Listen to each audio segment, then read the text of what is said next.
This is the Lone Crater YouTube. We hope this video helps. You begin by identifying the holder type and clearing surfaces. That matters because each mount grips differently. Once done, remove any case if magnetic strength is reduced or leave it if cradle fits. Make sure to set orientation now: portrait for calls and navigation, landscape for media. Press the clamp pads open, slide the phone in slightly and let the grip seat. You're starting with secure contact. Don't rush this step because it determines stability for the rest of the setup. Now secure the holder to its base and fine-tune position so the screen is readable without blocking controls. If using suction, press firmly and engage the lock. For vent clips, hook then press to latch. Tighten pivot knobs to set arm reach and lock rotation. Test a 30 to 40 degree tilt for glare control.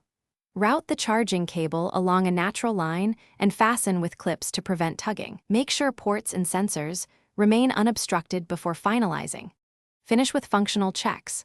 Open apps, tap the screen, and simulate bumps to verify the phone stays put. Once confident, set brightness and angle to avoid glare while keeping eyes near the road. This is about safety and comfort. If you notice slipping, make sure surfaces are clean and the mount is fully seated. Reseat or replace adhesive pads as required. One key troubleshooting tip: if suction fails, re-clean. Wet lightly or warm the surface to restore grip before replacing the mount. Thanks for watching. Consider subscribing if we helped you.